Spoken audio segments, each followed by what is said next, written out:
केरल की राजनीति में इस वक्त जबरदस्त हलचल मची हुई। वजह है ईडी यानी प्रवर्तन निदेशालय की बड़ी कार्रवाई। ईडी ने राज्य में कई जगहों पर एक साथ छापेमारी की।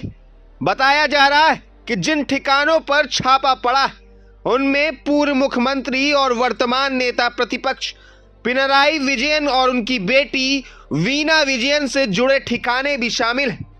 इस कार्रवाई के बाद पूरे केरल की राजनीति गर्मा गई और अब हर तरफ इसी मामले की चर्चा हो रही।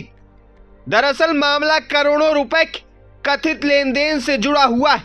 आरोप है कि मुख्यमंत्री की बेटी वीणा विजयन की कंपनी को बिना कोई काम किए बड़ी रकम दी गई थी। जांच एजेंसियों का कहना है कि साल 2017 में वीणा विजयन की कंपनी और कोच्चि की एक बड़ी कंपनी के बीच एक समझौता हुआ था। कागजों में कहा गया कि कंपनी सॉफ्टवेयर और प्रचार से जुड़ी सेवाएं देंगी, लेकिन जांच में दावा किया गया कि असल में कोई काम हुआ ही नहीं। फिर भी लगातार पैसे दिए जाते रहे। यही पैसा अब जांच एजेंसियों के निशाने पर है। सवाल उठ रहे हैं कि अगर काम नहीं हुआ तो करोड़ों रुपए आखिर किस बात के दिए गए?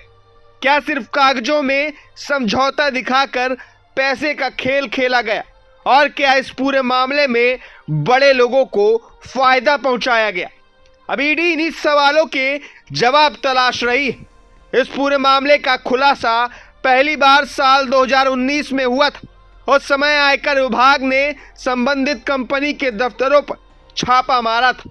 जांच के दौरान कुछ ऐसे दस्तावेज सामने आए जिनमें मुख्यमंत्री की बेटी की कंपनी को किए गए भुगतान का जिक्र था।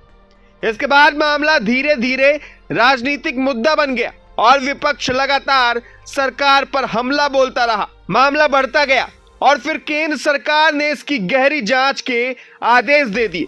जांच के दौरान एजेंसियों ने कई दस्तावेज खंगाले, बैंक खातों की पड़ताल की और पैसों के लेन देन की जांच शुरू हुई। जांच में दावा किया गया कि बिना काम किए करोड़ों रुपए दिए गए। इसके बाद ईडी ने मनी लॉन्ड्रिंग यानी गलत तरीके से पैसे के इस्तेमाल का मामला दर्ज कर लिया। अब ताजा छापेमारी के बाद केरल की राजनीति पूरी तरह गर्म हो चुकी है। विपक्ष से बड़ा घोटाला बता रहा है, दूसरी तरफ सत्ताधारी पक्ष से राजनीतिक बदले की कार्रवाई कह रहा है। लेकिन जनता के बीच सबसे बड़ा सवाल यही है कि आखिर बिना काम किए पैसा क्यों दिया गया और अगर दिया गया तो इसके पीछे असली वजह क्या थी? बताया जा रहा है कि ईडी अब इस मामले में जुड़े लोगों से पूछताछ भी कर सकती है। आने वाले दिनों में कई बड़े खुलासे होने की संभावना जताई जा रही है। यही कारण है कि पूरे केरल में इस मामले को लेकर चर्चा तेज हो गई। फिलहाल इतना साफ है कि इस कार्रवाई ने केरल की राजनीति में बड़ा तूफान खड़ा कर दिया है।